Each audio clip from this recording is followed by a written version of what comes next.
আমার ভাইয়েরা, নবীজির প্রিয়তম স্ত্রী মারা গেছেন। নবীর চারটা কন্যা সন্তান, 3টা কন্যা সন্তান জোরে জোরে কান্নাকাটি করে, চোখে পানি আছে, জবানে কান্নার আওয়াজও আছে। হযরতে ফাতেমা কান্না করে, জবানে কোনো আওয়াজ নাই।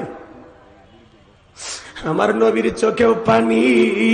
প্রিয়তম স্ত্রীকে হারাইয়া ফাতেমার চোখের পানি দেখা আমার নবী ডেকে বলে, মা এদিকে।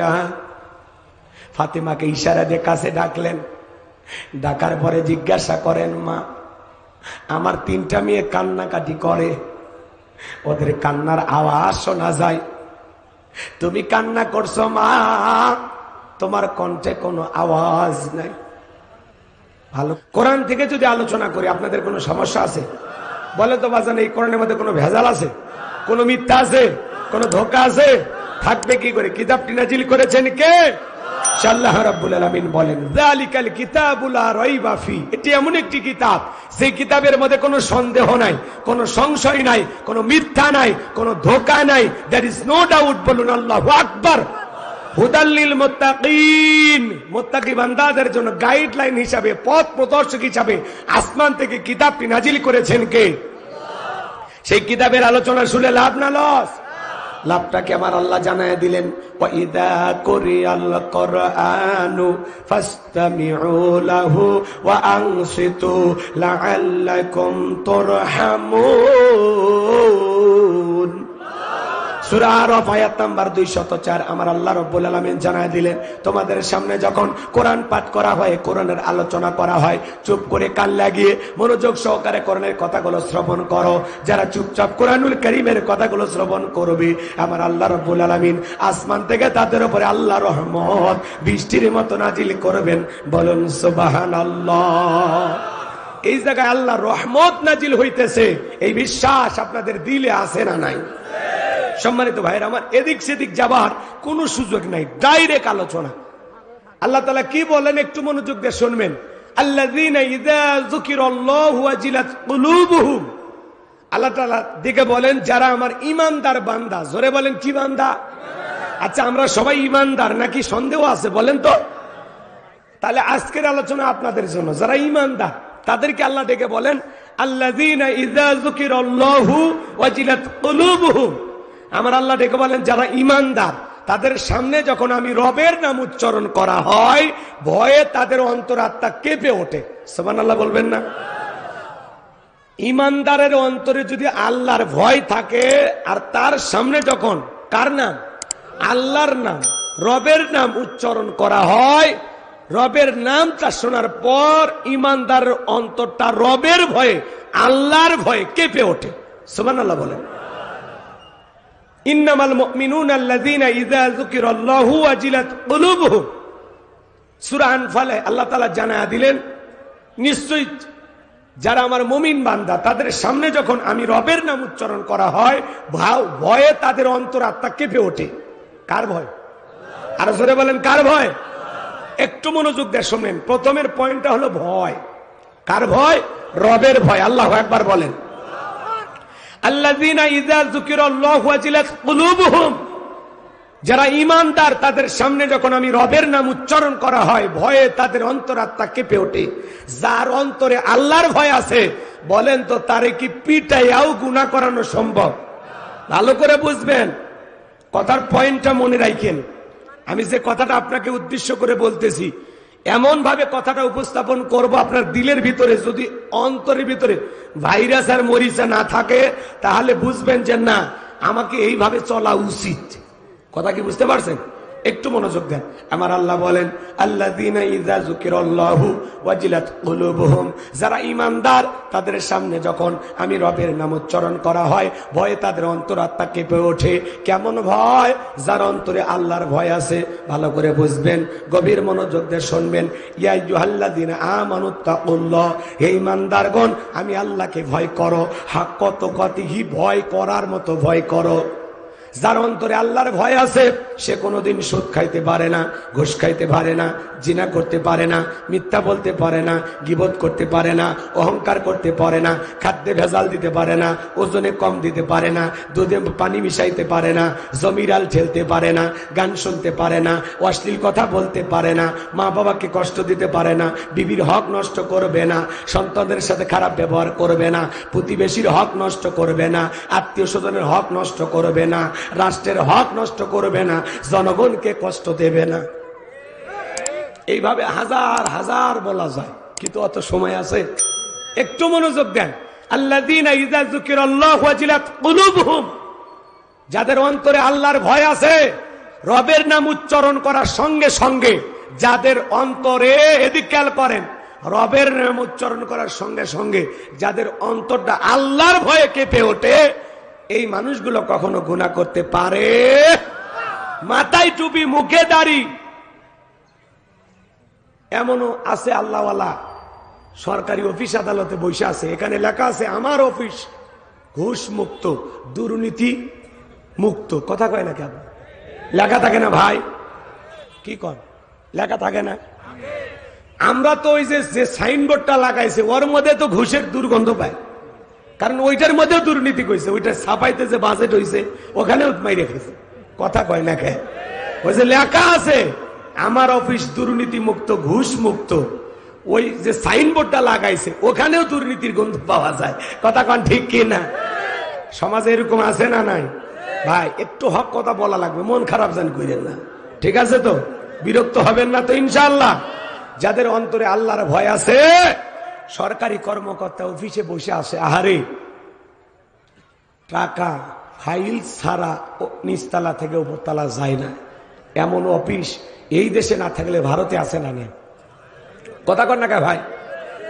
দেশের বাজে 12টা, ওদের হয় ভুরি মোটা, দেশের বাজে 12টা, ওদের হয় ভুরি মোটা, এ দেশের ওরাই নেতা, এ দেশের ওরাই হোতা, সত্য কথা নাই বলিবার, চারিদিকে দেখি শুধু অন্ধকার, চারিদিকে দেখি শুধু অন্ধকার। আছে না নাই? রাগ করতেছেন মনে হয়? আল্লাহর ভয় ভালো করে বুঝবেন বাজান গো আমার। আল্লাযীনা ইযা যুকিরাল্লাহু ওয়াজিলাত কুলুবুহুম, যারা ঈমানদার বান্দা তাদের সামনে যখন আমি রবের নাম উচ্চারণ করা হয়, ভয়ে তাদের অন্তরাত্মা কেঁপে ওঠে। যাদের অন্তরে আল্লাহর ভয় আছে তারা কখনো গুনাহ করতে পারে? জোরে বলেন পারে? খাদ্যে ভেজাল দিতে পারে না, ওজনে কম দিতে পারে না, মানুষকে ঠকাইতে পারে না, মানুষের সাথে প্রতারণা করতে পারে না। কথা বলে ঠিক কিনা? বিশ্ব নবীর প্রিয় সাহাবী খলিফাতুল মুসলিমিন আমিরুল মুমিনিন হযরত ওমর ফারুক রাদিয়াল্লাহু তাআলা আনহু খেলাফতের দায়িত্ব পাওয়ার পরে তাহাজ্জুদের সালাত আদায় করার পর বিবিকে ডেকে বলে, ও আব্দুল্লাহর মা, রাঙা তরবারি দাও, ছদ্মবেশ ধারণ করে আমাকে দেখতে হবে জনগণ সুখে আছে না দুঃখে আছে। আল্লাহ খেলাফতের দায়িত্ব দিয়েছে, ঘরে বসে থাকলে চলবে না, জনগণের দুঃখ দুর্দশার খোঁজ খবর নিতে হবে। বলেন আল্লাহু আকবার। প্রিয়তমা স্ত্রী রাঙা তরবারি নিয়ে এসে দিলেন। স্ত্রীটাকে বলে, স্বামী গো, আপনি যে একা একা বাইরে যান, আপনার কি ভয় লাগে না? আপনার কি অন্তরে একটু ভয় লাগে না? হযরত ওমর ফারুক ডেকে বলে, বিবি রে, মুসলমানের নেতা হবে যারা, তাদের অন্তরে আল্লাহ ছাড়া দুনিয়ার কোনো ভয় থাকবে না। আর আমি যদি জনগণের জন্য ভালো কাজ করি, আমার নিরাপত্তা দেওয়ার জন্য আমার আল্লাহই যথেষ্ট। বলেন আল্লাহু আকবার। যারা খাঁটি শাসক, খাঁটি ইমানদার, ন্যায় পরায়ণ শাসক, এদের চলতে কোনো সিকিউরিটি লাগে না। কথা কর না কেন? হযরত ওমর ফারুক একা একা পথ চলতেছে, কেমন শাসক ছিল! সুবহানাল্লাহ বলেন। আর পৃথিবীতে এমনও শাসক আছে যে এলাকায় ওই নেতা যাবে, কুত্তে দিয়া, বিড়াল দিয়া, র্যাব দিয়া, সেনাবাহিনী তাকে পরীক্ষা নিরীক্ষা করে ওই জায়গাতে, যেই জায়গায় নেতা পা রাখবে। কথা কয় না? দেখে কেউ কিছু রাখছে নাকি, ফুটুস করে ওঠে, ভয় ভয়। কথা কন ঠিক না? ভালো করে বোঝার চেষ্টা করবেন। হযরত ওমর ফারুক একা একা রাঙা তরবারি নিয়ে পথ চলতে চলতে একটা ছোট্ট কুটির থেকে আওয়াজ শুনতে পাইলেন। একটা মা তার মেয়েকে ডেকে বলে, মা, কি পরিমাণে দুধ দহন করেছো? মেয়েটা ডেকে বলে, মা, আজ একটু পরিমাণে দুধ কম হয়েছে। মহিলা ডেকে বলে মেয়ে রে, তাহলে একটু দুধের ভিতরে পানি মিশিয়ে দাও। মেয়েটা ডেকে বলে মা তুমি জানো না বিশ্ব নবী খাদ্যে ভেজাল দিতে নিষেধ করেছে, আর আমাদের খলিফাতুল মুসলিমিন আমিরুল মুমিনিন হযরত ওমর দুধে পানি মিশানোকে নিষেধ করে দিয়েছেন। মহিলা ডেকে বলে মেয়ে রে, এমন ভাবে কথা বলতেছো মনে হয় খলিফা বিষয়টা দেখতেছে।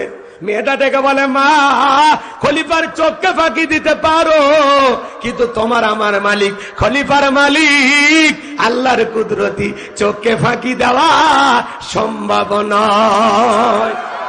চিৎকার মেরে বলেন সুবহানাল্লাহ। এর নাম হলো ভয়, এর নাম হলো তাকওয়া, এর নাম হলো খোদাভীতি। আল্লাহু আকবার বলেন।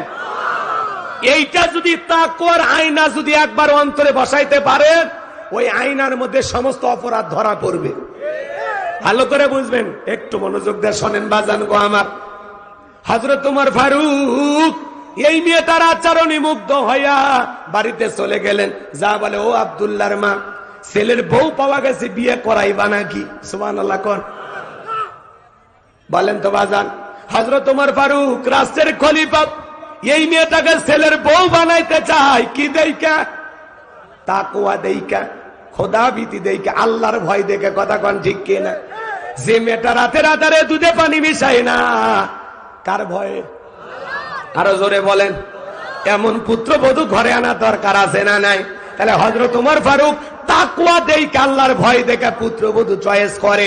আর আমরা পুত্রবধূ চয়েস করি ওই বিশ্ব রোডে বৈশা চা খান, আর ওই সময় একটা মেয়ে চুল শ্যাম্পু করে অটো ভ্যানে চলে যায়, দেখে বলে যাক তো ভালোই লাগলো, কার মেয়ে খোঁজ খবর নেয় আছে না নাই? যে মেয়েটা বেপরদায় কলেজে যাইতেছে তাকে দেখে পছন্দ করে যদি আপনার পুত্রবধূ বানায় ঘরে নিয়ে আসেন, এই বেটার বউ কোনোদিন শ্বশুরকে রান্না করে খাওয়াবে না। কথা কন ঠিক কিনা? বউ চয়েস করা লাগবে কেমনে? আজকে পুত্রবধূ আমরা চয়েস করি এলোমেলো ভাবে। যে একটু যৌতুকের টাকা বেশি দিতে পারে তারে চয়েস করে, আছে না নাই? আপনাদের এলাকা অবশ্য এরকম নাই, যৌতুক অবশ্য যশোরে নাই বললেই চল। হ্যাঁ, আমাদের এলাকার আঞ্চলিক ভাষায় একটা কথা বলি, মন খারাপ জান করেন না, ঠিক আছে? রাগ জান করেন না, করবেন নাকি? এক মুরব্বী চাষার 4টে বেটা, আর গরম কি জানেন? সেই গরম। চায়ের দোকানদারকে বলে এক কাপ চা দে, কয় চাচা মিয়া আজকে আপনার কমায় সেই গরম ব্যাপার দিক। কয় বড় ছেলের বিয়ের ডাক উঠছে। কয় কত? কয় 3.5 লাখ টাকা। নিয়ত করেছি 5 লাখ টাকা হলে ছেলের বিয়ে দেব। মানে বিয়েটা পালিনি, পালছে দেশি আড়িয়ে গরু। কথা কোন ঠিক কিনা? এরকম যৌতুক লোভী বাবা আছে না নাই? কাঁচা পায়খানা খাওয়া যেমনি হারাম, কন্যা পক্ষের কাছ থেকে জোর করে যৌতুক দাবি করা তেমনি হারাম। কথা বলেন না কেন? যৌতুকের টাকা না খায় ওইটা খা, ওইটা খা। কথা কন না কেন? আছে না নাই? আপনি জোর করে যৌতুক নেন, আপনার সাহস কম না। আজকে একটা মানুষের প্রতি জুলুম করে, যুবক, যে মা বাবাটা কষ্ট করিয়া লালন পালন করে একটা জীবন্ত ফুটান্ত গোলাপ 18 বছর 20 বছর যত্নে রেখা তোর মতো একটা অপরিচিত ছেলের হাতে তার মেয়েকে তুলে দিচ্ছে, কলিজা কাটে তুলে দিচ্ছে, তার উপর জুলুম করে মোটর সাইকেল নেয়, তার উপর জুলুম করে 2 লাখ 1 লাখ টাকা নিয়ে বিয়ে করো। যারা যৌতুক নেই এরা হলো ছোট লোক। এরা কি বলেন? এরা ছোট লোক। আবার বলে যে আমরা অমুক বংশের লোক, আমরা বরযাত্রী 500 নিচে যাই না, আছে না নাই? জোর করে কন্যা পক্ষ বলে আমরা 500 নিচে যাই না। যারা এইভাবে জোর করে কন্যা পক্ষের উপরে দাবি করে খায়, এই খাওয়ার চাইতে ভিক্ষা করে খাওয়া ভালো। কথা কন। কন্যা পক্ষের লোকজন যদি 50 জন খাওয়াইতে পারে 50 জন যাবেন। এই যে গতকালকের আগের দিন বরিশালে দেখলেন না, বিয়ের বাড়িতে সামান্য একটু পানি দিতে দেরি হয়েছে, এই জন্য ঘুষাঘুষি মারামারি, আছে না? হাই রে মুসলমান, চিন্তা করেন, বিয়ের বাড়িতে একটু পানি দিতে দেরি হয়েছে বা একটু খাবার নিয়ে যাইতে দেরি হয়েছে, এটাকে কেন্দ্র কইরা বর পক্ষের লোকজন কয় কন্যা পক্ষের লোক জানিস আমরা বর পক্ষের লোক, নিয়ে আয় খাবার নিয়ে আয়। বলতেছে ভাই একটু পরে দিচ্ছে। কিসের পরে? চলবে না, এই কথা বললে মারামারি শুরু করে দিছে। কথাকে বুঝতে পারছেন? তাহলে চিন্তা করেন, সামান্য পানি দিতে দেরি হয়েছে, এটাকে কেন্দ্র করে যারা কন্যা পক্ষের বাড়িতে যা মারামারি করে, এদেরকে যে আমি ছোট লোক বলে কি অন্যায় করছি? এদের কি কোনো ব্যবহার আছে? এরা কি ভদ্র মানুষ? মারামারি করে কয়েকজন হাসপাতালে ভর্তি, পরে প্রশাসনের লোকেরা যায়া বিষয়টা সমাধান করছে। চিন্তা করেন, এদেশে যারা বিয়ে, এই যে বরপক্ষ হয়ে যারা কন্যা পক্ষের বাড়িতে যায়, দেখবেন ও কিন্তু ওই গ্রামে ভ্যান চালায়, রিক্সা চালায়, ও আবার যায় খাবার টেবিলে বসে সেই ভাব নেই, এই যে প্লেটে মহিলা কেন, এটা একটু সাফ করেন তো, আসে নাই। হাই রে ভাই, ও বাড়ির ভ্যান চালায়, একটু কোটটাই পরে বিয়ে খাবার যা কি মোশান আছে না? না, প্লেট বলে চেঞ্জ করে দেওয়া লাগবে, আবার বলে গিলাসটা একটু ধুয়ে আনেন, আছে না? না, আহা, আল্লাহ আমাদের হেদায়েত দান করুন, জোরে বলেন আমিন। মন খারাপ করবেন না বাজান গো আমার, সমাজের হালচাল বাস্তবতা একটু তুলে ধরার দরকার আছে না? নাই, একটু ভদ্র হয়ে যান। আপনার মেয়ের বিয়েতে কেউ এসে যদি এরকম আচরণ করে, আপনার কেমন লাগবে? মানুষের বাড়িতে যত ভালোই মোশান নিতেছেন, ভাব নিতেছেন, আপনার মেয়ের বিয়েতে যদি এসে কেউ এরকম অত্যাচার করে, প্লেট ধন, গিলাস ধুয়ে নিয়ে আসেন, খাবার দেন, ভাই গোস্তর বাটি এখানে রাখেন, 2 পিস কেন দিচ্ছেন, পেট ভরে খাইতে দেন, আছে না? না, আবার দেখবেন খাওয়া হয়ে গেছে, তারপরে বলে ওনাকে দেন, ও আবার বলে ওনাকে দেন, এরকম পাল্লাপাল্লি করে খাইতেছে। হ্যাঁ, একদিনে হাফ কেজি গোস্ত খায়, এরকম খাওয়ার লোক আছে না? নাই। ও যে কয়দিন না খায় থাকে বিয়ের দাওয়াতের জন্য, আল্লাহ ভালো জানে, কথা কোন ঠিক কিনা? আমার ভাইয়েরা, এরকম করা ঠিক হবে না। আপনি একটু ভদ্র মানুষ হওয়ার চেষ্টা করেন। যে কথা বলতে চাচ্ছিলাম বাজান, লম্বা হবে, লম্বা করব না। হযরতে ওমর ফারুক ছেলের বউ চয়েস করতেছেন নেককার দেখা, তাকওয়াবান দেখা। আপনি আমি যখন পুত্রবধূ চয়েস করব, মেয়েটা নামাজ পড়ে কিনা, কোরআন পড়ে কিনা, দিনদার কিনা, আল্লাহওয়ালা কিনা, একটু যাচাই বাছাই করার দরকার আছে না? নাই। শুধু ছেলের বিয়ে না, আমরা যখন নিজেরা বিয়ে করব তখন ওইভাবে চিন্তা ভাবনা করব। একজন আল্লাহর ওলি ছিল, নাম হলো আমর বিন আস। 2 বছর ধরে পাত্রী খুঁজতেছেন, মনে মনে ভাবতেছেন আমি বড় আলেম হতে পারি নাই, কিন্তু এমন একটা নেককার দিনদার পর্দা করনেওয়ালা আল্লাহওয়ালা রাবেদা সালেহাকে বিবাহ করব, যে মেয়ের মাধ্যমে একটা নেককার সন্তান জন্ম নেবে। এজন্য একটা পর্দাশীল নামাজ পড়নেওয়ালা মেয়ে 2 বছর ধরে খুঁজতেছেন। কোন সুবহানাল্লাহ।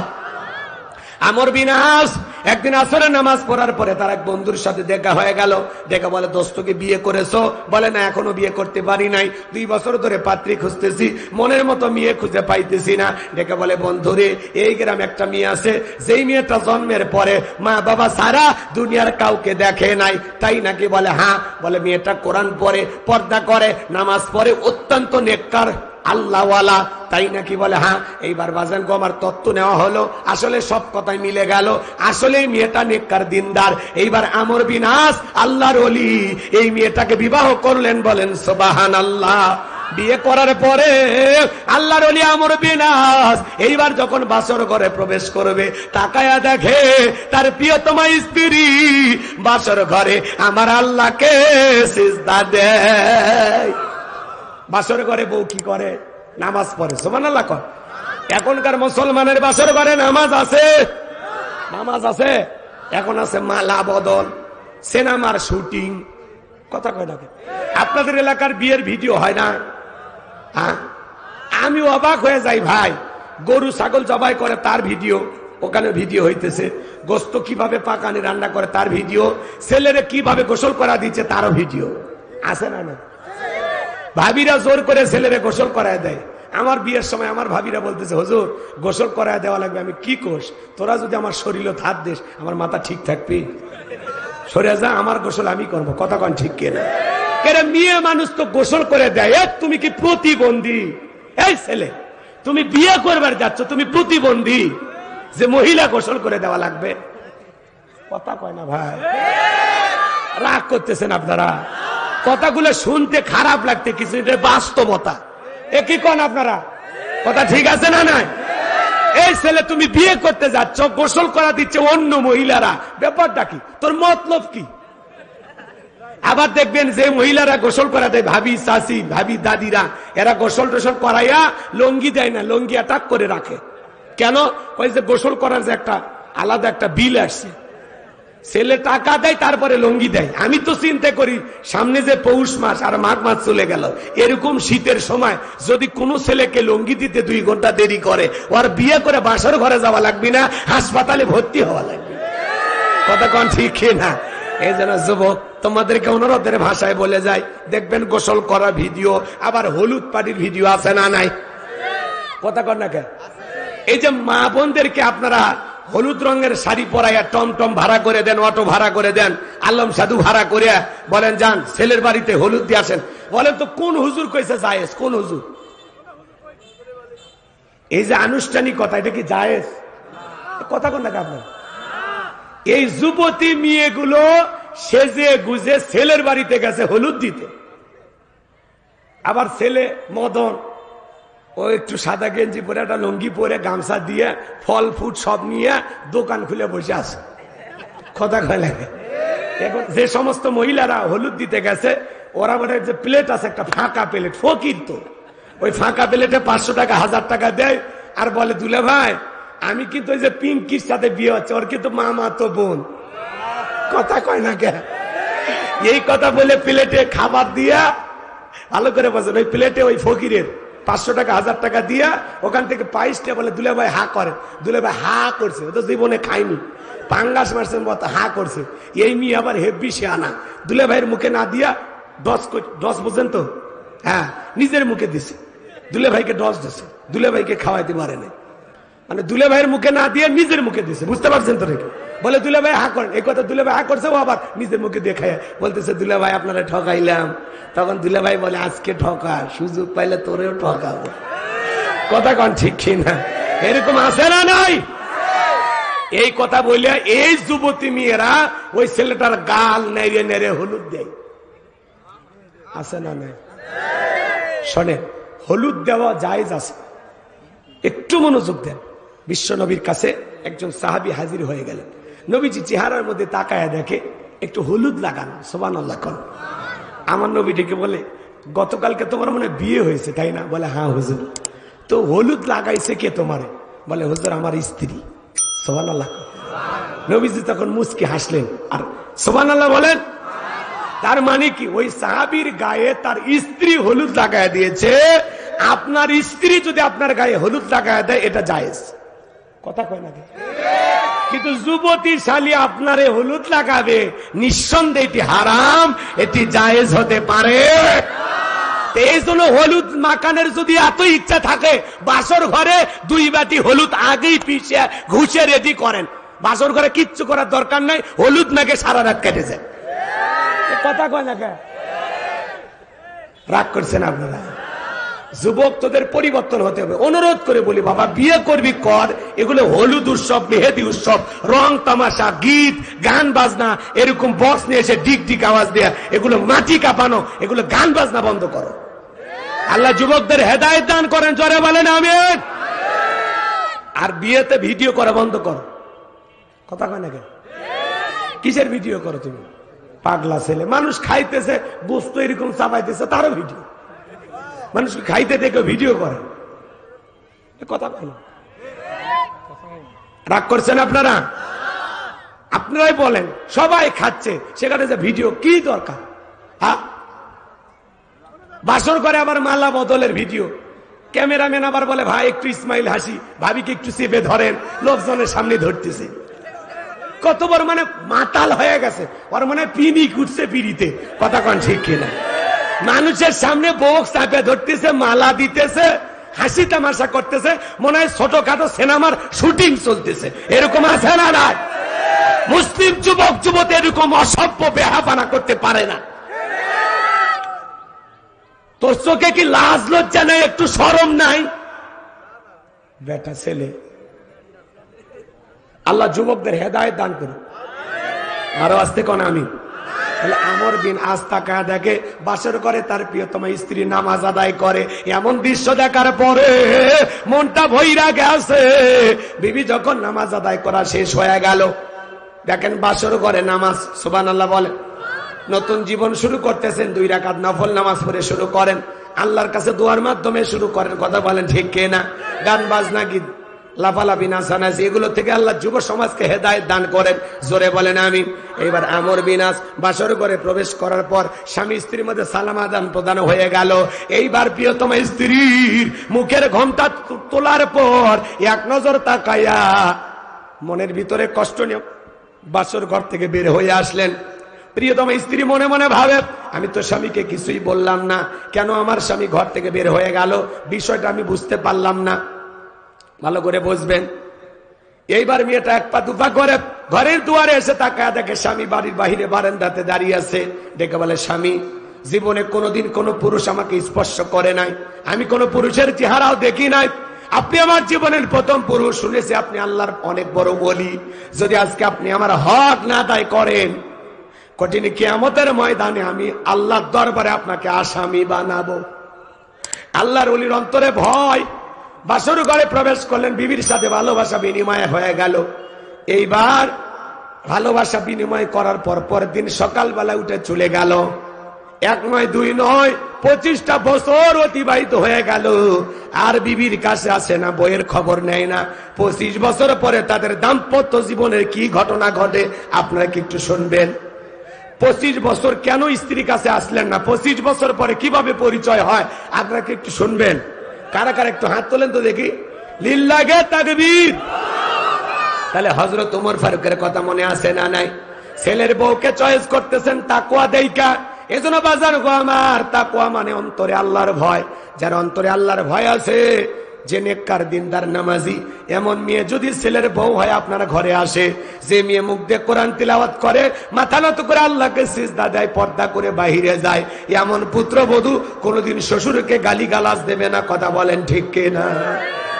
ভালো করে বোঝার চেষ্টা করবেন। সামনের দিকে যায়, আল্লাহ বলেন, আল্লাযীনা ইযা যুকিরাল্লাহু ওয়াজিলাত কুলুবুহুম, যারা ঈমানদার তাদের সামনে যখন আমি রবের নাম উচ্চারণ করা হয়, ভয়ে তাদের অন্তরাত্মা কেঁপে ওঠে। তাহলে আপনার আমার অন্তরে একমাত্র ভয় থাকতে হবে কার? যাদের অন্তরে ভয় আছে আল্লাহ, তারা দুধে পানি মিশাবে না, খাদ্যে ভেজাল দেবে না, ওজনে কম দেবে না। খাদ্যে ভেজাল দেওয়ার ঘটনা সমাজে আছে না নাই? সিন্ডিকেটের মাধ্যমে খাদ্যে ভেজাল দিয়া প্রত্যেকটা জিনিসের দ্রব্যমূল্যের ঊর্ধ্বগতি, বাজারে আগুন লাগায়, মাল মজুত করে, 10 টাকার জিনিস 30 টাকা বাজারে দাম বাড়ায় দেয়। এরকম সমাজ আছে না নাই? যারা সিন্ডিকেটের মাধ্যমে প্রত্যেকটা জিনিসের দাম বাড়াইয়া জনগণের প্রতি জুলুম করতেছেন, আজ হোক কাল হোক আল্লাহর দরবারে প্রত্যেকটা টাকার জবাব একদিন দিতে হবে। কথা বলেন ঠিক কিনা? মদিনার বাজারে আমার নবীজি গেলেন, বিশাল একটা খেজুরের স্তূপ।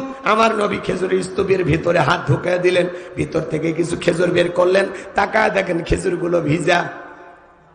আমার নবী ডেকে বলেন, কি ব্যাপার সাহাবী? ওপরের খেজুরগুলো শুকনো, ভিতরের খেজুরগুলো কেন ভিজা?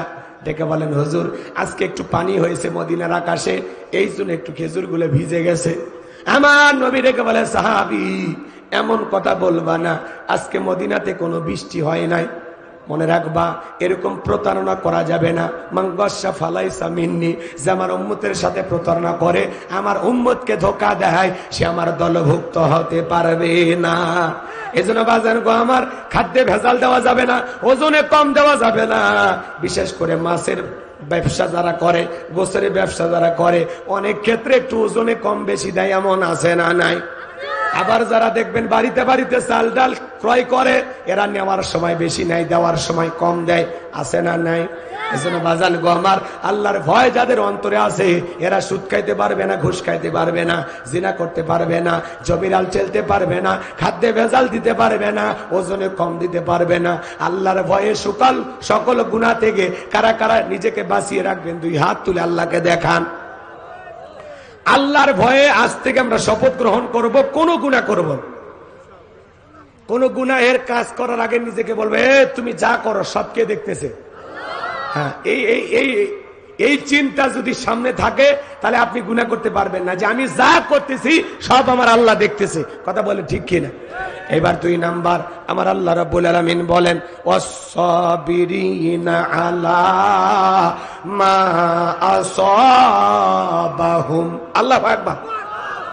আমার আল্লাহ ডেকে বলেন, যারা বিপদ আপদ মুসিবতে সবর করে, ধৈর্য ধারণ করে, ওয়াস-সাবিরিনা আলা মা আসাবাহুম, বিপদ আপদ মুসিবতে সবর করা দরকার আছে না নাই? ধৈর্য ধারণ করা দরকার আছে না নাই? জোরে বলেন আছে না নাই? সবরকারী বান্দা হতে হবে, ধৈর্যশীল বান্দা হতে হবে। এই পৃথিবীতে ধৈর্যের পরীক্ষা দিয়েছিলেন আল্লাহর পয়গাম্বর আইয়ুব আলাইহিস সালাম। একটু জোরে কোন সুবহানাল্লাহ। কি নাম বলছি? সবর। আপনি যদি ধৈর্য ধারণ করতে পারেন, আপনার জীবনে সফলতা দেবেন কে? ইন্নাল্লাহা মা'আস সাবিরিন। ধৈর্যশীল বান্দাদেরকে ভালোবাসেন কে? সবর। সবরের ফল আপনি পাবেন। আপনি যদি ধৈর্য ধারণ করতে পারেন, সফলতা আপনার আসবেই ইনশাআল্লাহ। মানে কোন মানুষ যদি সবর করে, ধৈর্য ধারণ করে, আল্লাহ তাকে বিমুখ করে না, এর পুরস্কার আল্লাহ তাকে দেয়। বলেন না কেন? সবরের পুরস্কার কে দেয়? আরো জোরে বলেন কে দেয়? তাহলে একটু খেয়াল করেন। অসবিরিনা আলা মা সাবাহুম। মুমিন জীবনের সবচেয়ে গুরুত্বপূর্ণ একটা পয়েন্ট হলো সবর, ধৈর্য ধারণ করা।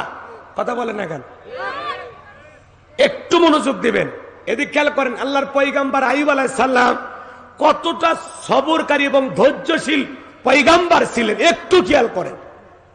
পয়গাম্বরের টাকা পয়সা সোনা দানা কোনো কিছুর অভাব নাই, তারপরে সবসময় জবান দিয়ে জিকির করেন কার? আর একটু জোরে বলেন কার?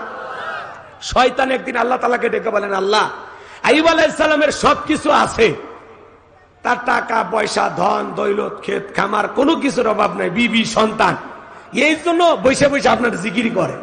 এগুলো যদি কেড়ে নেওয়া হয়, আপনার পয়গাম্বর আইয়ুব আপনাকে ভুলে যাবে। জোরে বলা যাবে না নাউজুবিল্লাহ? আমার ভাইয়েরা, এই কথা যখন শয়তান বললেন, আমার আল্লাহ ডেকে বলে, শয়তান রে, আমার পয়গাম্বর আইয়ুব আমাকে কখনো ভুলে যেতে পারে না। শয়তান ডেকে বলে, আল্লাহ তাহলে একটু অর্ডার দেন, একটু পরীক্ষা করি। আমার আল্লাহ ডেকে বলে, যাও পরীক্ষা করে দেখতে পারো, কিন্তু আমার আইয়ুব কখনো আমাকে ভুলে যাবে না, জিকিরি বন্ধ করবে না। বলেন সুবহানাল্লাহ।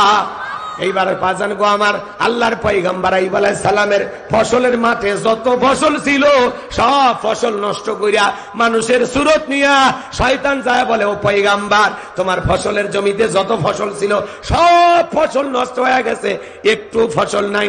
আল্লাহর পয়গম্বর ডেকে বলে, এতদিন এই জমিগুলো থেকে যে আল্লাহ তাআলা ফসল দিয়েছিল, সে আল্লাহ তাআলার হুকুমে এই বছর যেহেতু আমি ফসল পাবো না, এতে আমার আফসোস নাই, মন খারাপ নাই, আমি শুকরিয়া আদায় করে পড়ছি, আলহামদুলিল্লাহ।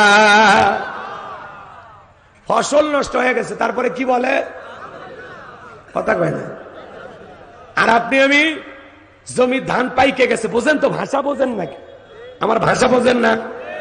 জমির ধান কি হয়েছে? পাইকে গেছে। আপনি হয়তোবা 2 দিন পর কামলা দিয়া বা কৃষিক্ষেত্রে লোক লাগাইয়া এই ধানগুলো কেটে বাড়িতে নিয়ে আসবেন, কিন্তু ঠিক আল্লাহর কাছে দোয়া করে বলতেছেন, আল্লাহ একটু জমি ধানগুলো যেন খাড়া থাকে। আপনি যেদিন কামলা লাগাবেন তার আগের দিন, মাঠে লোক লাগাবেন তার আগের দিন একটু হালকা বৃষ্টি হইয়া, একটু হালকা ঝড় তুফান হইয়া জমির ধানগুলো পড়ে গেছে। আপনি সকালবেলা ফজরের নামাজ পড়িয়া জমিতে যায় দেখেন খাড়া ধান কি হয়ে গেছে? পড়ে গেছে, শুয়ে আছে। এই দৃশ্য দেখে মাথার টুপি খুলে বলে, আল্লাহ এটা একটা কাম করলে। কথা কয় না? এরকম মুসলমান আছে না নাই? আচ্ছা বলেন তো, ঝড় তুফানে আপনার জমির ধান যদি 2-1 মণ পরেও যায়, ঝড় তুফানে হয়তোবা 25 মণের জায়গায় আপনি 23 মণ পাইলেন, আল্লাহ যদি চাই পরের বছরে ওই জমিতে 30 মণ দেওয়ার ক্ষমতা আল্লাহর আছে না নাই? আপনার রিজেকে, আপনার তকদিরে যতটুকু আছে ততটুকু ফসল আপনার ঘর পর্যন্ত পৌঁছায়া দিবেন কি? আপনার রিজেকে যা আছে ততটুকুই আপনি পাবেন। তাহলে আপনি শুকরিয়া আদায় করবেন কার? আর আপনি কি কন, আল্লাহ এটা কাম করলে কি সবরকারী হওয়া যাবে? তো খালি ওয়াজ এমনি গল্প করতেছি না, এখান থেকে শিক্ষা আছে না নাই? বিপদ আপদ মুসিবতে সবর করা লাগবে, ধৈর্য ধারণ করা লাগবে। কথা বলে ঠিক কিনা?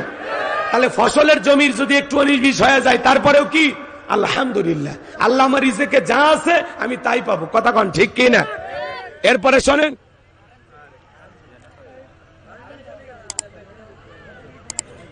জেনাটা তো চলেই।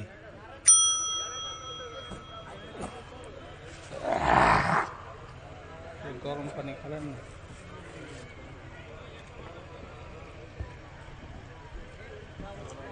আপনি মুসাফির মানুষ, আপনি পারবেন, তারা কি সভাপতি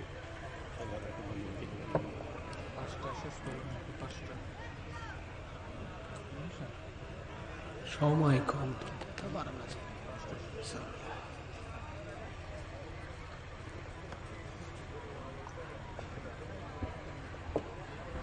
কষ্ট হচ্ছে আপনাদের? বিরক্ত হয়েছেন? একটু মনোযোগ দেন। তাহলে আমার রিজেক যতটুকু আল্লাহ তাআলা ফসলের জমি থেকে ঘর পর্যন্ত পৌঁছায় দিবেন ততটুকুই আমার প্রাপ্য ছিল। দুই এক দানা যদি নষ্ট হয়ে যায়, দুই এক মন যদি জমিতে পড়ে যায়, ওটা আমার রিজেকে ছিল। আর ওইটা নিয়ে আমি কখনো আফসোস করব? মনে থাকবে তো ইনশাআল্লাহ? সেটা যে কোনো ফসলের ক্ষেত্রে হোক, ঠিক আছে তো? এবার শোনেন, পয়গাম্বারের উটদুম বা ছাগল যেগুলো ছিল সব মরে গেছে, একটাও বেঁচে নেই। এরপরে আইসা বলে রাখালের সুরত নিয়ে, ও পয়গাম্বার, উটদুম বা ছাগল যা ছিল সব তো শেষ, একটা বেঁচে নেই। পয়গাম্বার ডেকে বলে, এতদিন এগুলো থেকে আল্লাহ তাআলা অনেক উপকার নেওয়ার সুযোগ আমাকে করে দিয়েছে, এগুলো মারা গেছে, আমার কোনো আফসোস নাই, এজন্য আমি মন খুনন না, আমার মনটা খারাপও না, আমি আল্লাহর শুকরিয়া আদায় করে পড়ছি আলহামদুলিল্লাহ। একটু জোরে বলেন, কি বলেছে? আর আমরা একটা ছাগলের বাচ্চা মারা গেলে 3 দিন শোক পালন করি, কথা কয় না? আমার গ্রামের এক লোক গরুর বাছুর হইয়াই মারা গেছে, বোঝেন তো নাকি? গাভীর পেট থেকে কি বের হয়?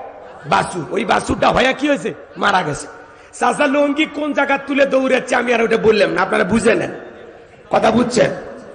একেবারে চাচা বর্ডার লঙ্গি তুলছে, তুলে যাইতেছে। আমি তখন বলে, চাচা মিয়া কই যান এইভাবে?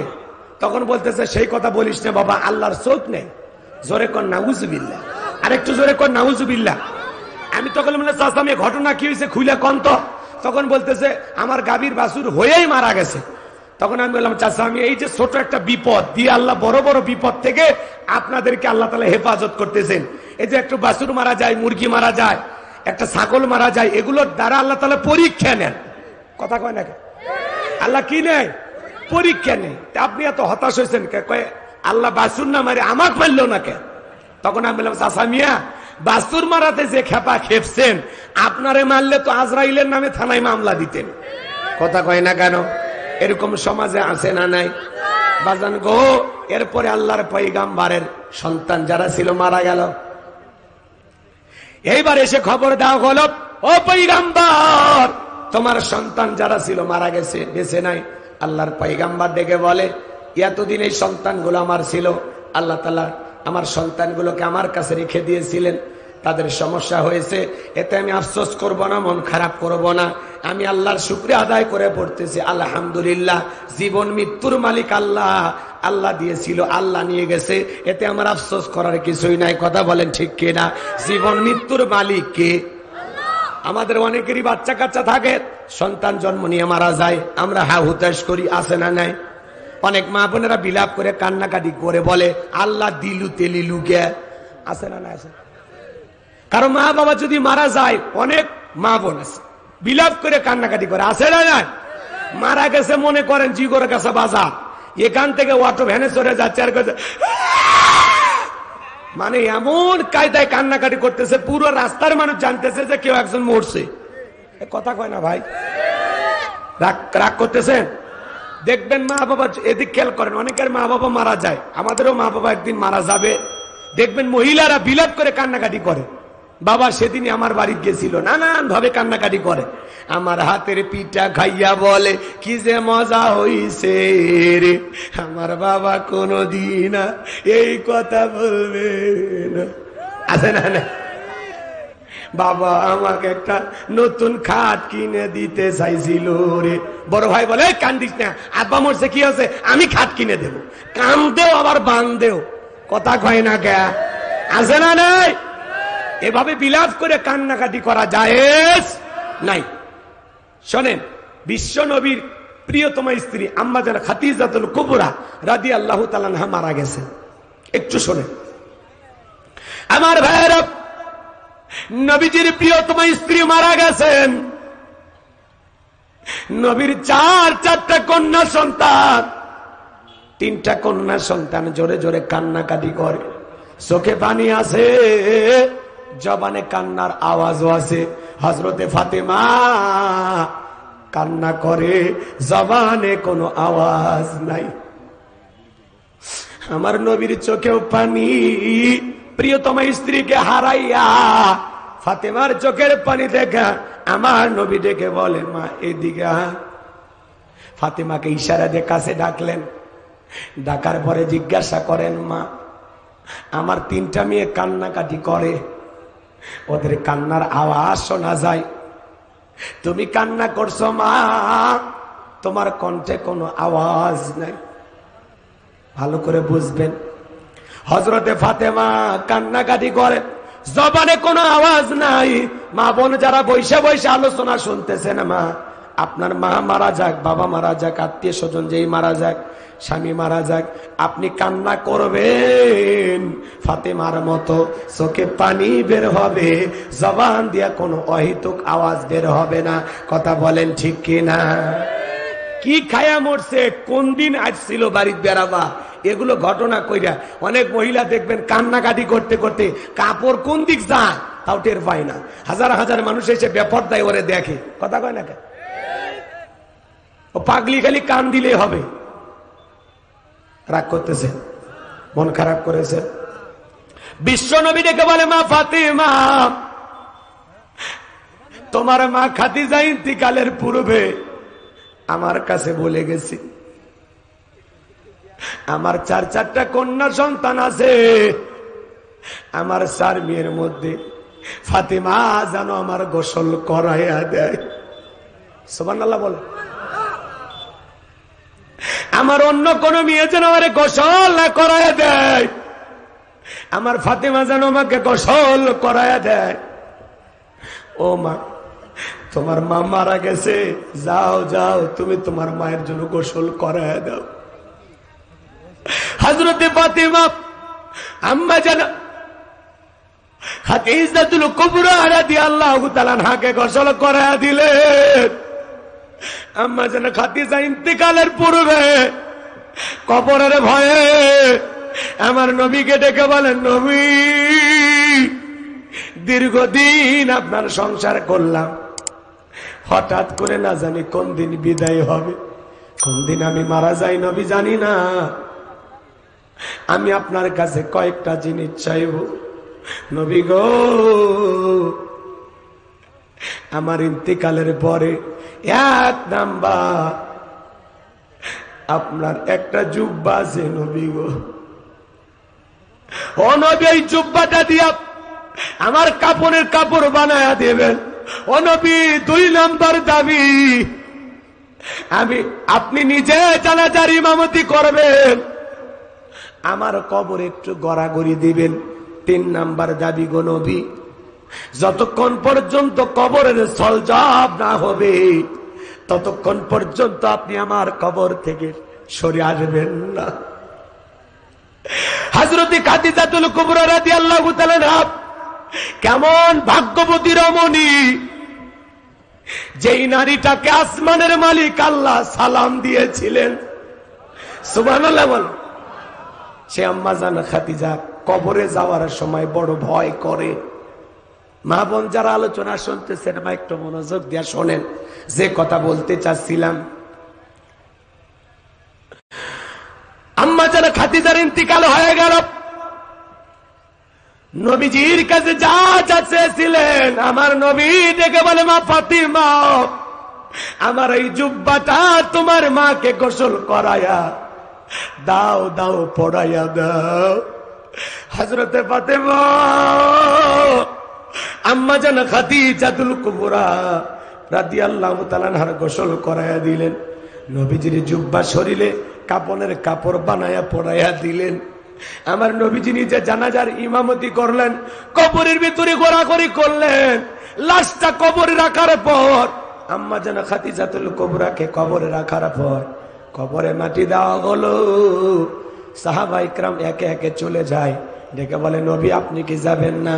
আমার নবী ডেকে বলে যাও যাও তোমরা চলে যাও, আমি আমার খাদিজার কাছে ওয়াদা দিয়েছি যতক্ষণ পর্যন্ত কবরের সলজব না হবে ততক্ষণ পর্যন্ত আমি কবর থেকে সরতে পারবো না। আমার ভাইয়েরা, আমার নবী আম্মা জান খাদিজাকে বড় ভালোবাসতেন, আম্মা জান খাদিজাও রাসূলকে বড় ভালোবাসতেন। কোনদিন নবীকে না খাওয়াইয়া নিজে খাবার খাইতেন না। বলেন সুবহানাল্লাহ। রাসূলকে খাবার না খাওয়াইয়া আম্মা জান খাদিজা কখনো খাবার খান নাই। সুবহানাল্লাহ। এমন বউ কি এখন পাওয়া যায়? এমন আদর্শের নারী কি এখন আছে? একটু মনোযোগ দিয়ে শোনেন আমার ভাইয়েরা। আসমান থেকে ফেরেশতা আসে না, অনেকটা সময় অতিবাহিত হয়ে যায়। জিবরাইল এসে বলে, নবী আপনি কেন দাঁড়িয়ে আছেন? আমার নবী ডেকে বলে, জিবরাইল আমি আমার খাদিজার কাছে ওয়াদা দিয়েছি, কবরের সলজব না হওয়া পর্যন্ত আমি এখান থেকে যাব না। আমার ভাইরা, জিবরাইল এসে বলে, নবী যেদিন খাদিজাতুল কুবরা রাদিয়াল্লাহু তাআলা কবরের সলজবের ভয়ে কান্নাকাটি করেছিল, সেদিনই খাদিজার কবরের সলজব আমার আল্লাহ কবুল করে নিয়েছেন। আমার আল্লাহ আমাকে জানিয়ে দিয়েছেন, হযরতে খাদিজার কবরে আসমান থেকে কোনো ফেরেশতা আসবে না কবরের সলজব নেওয়ার জন্য। আমার আল্লাহ খাদিজার কবরের সলজবকে কবুল করে নিয়েছেন। সুবহানাল্লাহ, জোরে বলেন। সে খাদিজার ইন্তিকালের সময় ফাতেমা কান্না করে, জবান দিয়ে কোনো আওয়াজ বের হয়নি। মা বোন যারা বসে আলোচনা শুনতেছেন, মা কেউ যদি মারা যায় খবরদার বিলাপ করে কান্নাকাটি করবেন না। আল্লাহ মা বোনদের হেদায়েত দান করেন, জোরে বলেন আমিন। এইবার শয়তান ডেকে বলে, আল্লাহ অনেক কিছু পরীক্ষা করে দেখলাম, তোমার আইব তো তোমার জিকির ছাড়ে না, দেহটা ভালো আছে তো এই জন্য আপনার জিকির করে, অসুস্থ হইলে আপনাকে ভুলে যাবে। আমার আল্লাহ ডেকে বলে, ইবলিস শয়তান, আমার আয়ুব অসুস্থ হলে আমাকে ভুলে যাবে না। বলে আল্লাহ তাহলে পরীক্ষা নেওয়ার জন্য একটু অসুস্থ হওয়ার সুযোগ করে দেন। ভালো করে বোঝেন। আমার আল্লাহ বলে, যা সুযোগ দিলাম। এইবার আল্লাহর পয়গাম্বর আইয়ুব আলাইহিস সালামের দেহের ভিতরে ঘা দেখা দিল, ঘা, পুরোটা শরীর অসুস্থ, এক নয় দুই নয় 18 বছর আল্লাহর পয়গাম্বর অসুস্থ। সুবহানাল্লাহ বলবেন না? কত বছর? তারপরে প্রিয়তম স্ত্রী রহিমা তার খেদমতে নিয়োজিত, স্বামীকে ফেলায় যায় না। এখন তো আপনি আমি যদি 6 মাস অসুস্থ থাকি, 1 বছর অসুস্থ থাকি, বইয়ের যে মেজাজ, কথা কন না কে? কোন স্বামী যদি 6 মাস 1 বছর অসুস্থ থাকে কি মেজাজ দেখায়, দেখেন না? ওই ঔষধটা খাও, খায় একটু উদ্ধার করো, মরণের রোগ হয়েছে, মরেও না, আছে না নাই? ঔষধও খাওয়ায় আবার মরণের দোয়া করে, এরকম আছে না নাই? আরে ভাই 18 বছর তো দূরের কথা, এখন যদি আপনি আমি 5-7 বছর অসুস্থ হইয়া হাসপাতালে পড়ে থাকি, এখনকার যে ডিজিটাল মহিলা আর ডিজিটাল মা বোন দেখবেন 6 বছর পর সুস্থ হইয়া আপনার বউ আর একটা স্বামীর সংসার করিয়া 4টে বাচ্চার মা হয়ে গেছে। এখন আর 18 বছর সেবা করা রহিমা সুন্দরী পাওয়া যাবে না। কথা কর, রাগ করতেছেন আপনারা? করেন, কোনো সমস্যা নেই। আমার ভাইয়ারা, একদিন শয়তান রাস্তার মধ্যে রহিমাকে আটকায়া যুবকের সুরতে ধোকা দেয়া বলেন, ও রহিমা সুন্দরী, অসুস্থ স্বামী আইয়ুবের সেবা করে কি লাভ? নিজের জীবনটা উপভোগ করার জন্য আর একটা বিয়ে করো। কি করো? আর একটা বিয়ে করো। এই কথা শোনার পর পয়গম্বর স্ত্রী যায় বলে, স্বামী আমার, রাস্তার মধ্যে একটা যুবক আমাকে ডেকে বলে, অসুস্থ স্বামীর সেবা করে কি লাভ, তুমি আর একটা বিয়ে করে নাও। এই কথা স্বামীর কানে যা পৌঁছায়া দিলেন, আল্লাহর পয়গম্বর আইয়ুব আলাইহিস সালাম ডেকে বলে, বিবিরে ওইটা কোনো যুবক না, ওইটা হলো ইবলিস, শয়তান। যুবকের সুরতে একজন বিয়ের কথা বলে, সেই কথা স্বামীর কানে পৌঁছায়া দেয়। এখনকার মা বোনেরা যদি যশোর বাস স্ট্যান্ডে কোনো যুবকের সাথে দেখা হয়, সেই গল্প কি এসে স্বামীর কাছে করে? করে না। পারলে ওর মোবাইল নাম্বার নেই, স্বামী বাড়িতে না থাকলে সারাদিন কুটুর কুটুর করে ফোনে কথা কয়। এরকম আছে না? না, আল্লাহ মা বোনদের হেদায়েত দান করেন, জোরে বলেন আমিন।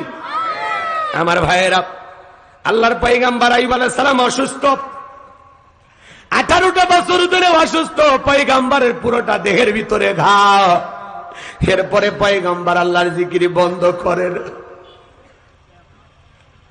আল্লাহর পয়গম্বরের জিহ্বার ভিতরে যখন ঘা দেখা দিল, আল্লাহ নবী আইয়ুব আলাইহিস সালাম তাকায় দেখে এইবারে জিহ্বার ভিতরে ঘা। আল্লাহর পয়গম্বর তখন কি করেছিলেন জানেন? আমার আল্লাহ রাব্বুল আলামিন বলেন, ওয়া আইয়ুবা ইয নাদা রাব্বাহু আন্নী মাসানিয়াদ দুররু ওয়া আনতা আরহামুর রাহিমিন। আমার আল্লাহ ডেকে বলেন, স্মরণ করে আইয়ুবের কথা। যখন আইয়ুব আলাইহিস সালাম অসুস্থ থাকা অবস্থা আল্লাহর কাছে বলেন, ওয়া আনতা আরহামুর রাহিমিন, আপনি তো দয়ালুর মধ্যে সর্বশ্রেষ্ঠ দয়ালু। সুবহানাল্লাহ বলেন। পয়গম্বরের কথা বলার ধরনটা কত সুন্দর জানেন? কি বলতেছে? ওয়া আনতা আরহামুর রাহিমিন, আপনি দয়ালুর মধ্যে সর্বশ্রেষ্ঠ দয়ালু। সুবহানাল্লাহ বলেন। ডাইরেক্ট বলতেছেন আল্লাহ জিহ্বাতে ঘা ভালো করে দেন, আমি অসুস্থ সুস্থ বানায় দেন, এ কথা বলতেছে না। কি বলে? আপনি দয়ালুর মধ্যে সর্বশ্রেষ্ঠ দয়ালু, এই কথা বলেন। পয়গম্বর ডেকে বলেন, আল্লাহ আমার ত্যাগের ভিতরে ঘা ছিল, আমার কোনো আফসোস ছিল না, আমার জিহ্বাটা সুস্থ ছিল, ভালো ছিল, এই জিহ্বা দিয়ে আমি আপনার জিকিরি করি। আমার জিহ্বার ভিতরে ঘা দেখা দিয়েছে, জিহ্বা নাড়াইতে বড় ব্যথা হয়। আল্লাহ এই জিহ্বার ঘাটা ভালো করে দাও, যেই জিহ্বা দিয়ে তোমার মতো মালিকের জিকিরি করি, আজকে সেই জিহ্বার ভিতরে ঘা দেখা দিয়েছে। আল্লাহ গো, তুমি দয়ালুর মধ্যে সর্বশ্রেষ্ঠ দয়ালু, যেই জিহ্বা দিয়া তোমার জিকিরি করি, অন্তত আমার সেই জিহ্বাটা তুমি ভালো রাখো। আজকে আমি সুস্থ আছি, আল্লাহর জিকির তারপরেও জবানে আসে না। হাদিস শরীফের ভিতরে আসছে, যে জিহ্বাটা আল্লাহর জিকিরে সবসময় ভিজা থাকে, ওই জিহ্বাওয়ালা মানুষ কোনদিন জাহান্নামের আগুনে জ্বলবে না। বলেন সুবহানাল্লাহ। আমার ভাইয়েরা, আল্লাহ তাআলা আসমান থেকে জিবরাইলকে পাঠিয়ে দিলেন, হে জিবরাইল, আমার বন্ধু আইয়ুব পরীক্ষায় পাস করেছে। আল্লাহু আকবার বল। যা যা আমার পয়গম্বরের জন্য গোসলের পানির ব্যবস্থা করে দি। পয়গম্বর পা দিয়ে আঘাত করলেন, পানি বের হয়ে আসলো, সেই পানি দিয়ে গোসল করলেন। আগের চাইতে আল্লাহ রাব্বুল আলামিন আগের চাইতে বেশি সৌন্দর্য আইয়ুব আলাইহিস সালামকে দান করলেন। বলুন সুবহানাল্লাহ। ধন দৌলত টাকা পয়সা যা কিছু সবকিছু আল্লাহ তাআলা আগের মতো দ্বিগুণ বানায়া ফেরত দিলেন। বলেন সুবহানাল্লাহ। এই জন্য ওয়াসসাবিরিনা আলা মা আসাবাহুম, সবর করলে, বিপদ আপদ মুসিবতে ধৈর্য ধারণ করলে আপনার ধৈর্যের পুরস্কার দেবেন কে? জোরে বলেন, ধৈর্যের পুরস্কার দেবেন কে? সবরকারী ধৈর্যশীল বান্দা হতে কারা কারা রাজি? হাত তোলেন। লিল্লাহি তাকবীর। আল্লাহ আমাদের কবুল করেন। জোরে বলেন আমিন। ওয়াল মুকিমিস সালাত, নামাজ কায়েম করতে হবে। অমিম্মা রাযাকনাহুম ইনফিকুন, আল্লাহ তাআলা যে রিজিক দিয়েছেন নিজেও খাবো, সেখান থেকে ব্যয় করব। যাই হোক, আরো কথা বলার ছিল, যেহেতু বুঝি না 25 বছর। আচ্ছা, এদিক খেয়াল করেন, 2 মিনিটে যদি সুযোগ হয় আমি বলে দিচ্ছি। আসরের নামাজ আমাদের একেবারে নিকটবর্তী। আমাদের সভাপতি শ্রদ্ধাভাজন ব্যক্তিত্ব, উনি 2-1 মিনিট কথা বলেই 25 বছরের কথাটা একটু বলে, যেহেতু ওয়াদা দিয়েছে আমি বলে দেবো ইনশাল্লাহ। আর এই জায়গায় আসরের নামাজ হবে পাশে মসজিদে, আপনারা পড়ে নেবেন। দয়া করে কেউ ওটা বসে করেন না। এখন সভাপতি মহোদয় একটু কথা বলবেন। জি, ওনাকে মাইক দেন। এই বাবা, মাইক দাও। আমাদের সকালে আমাদের মাদ্রাসার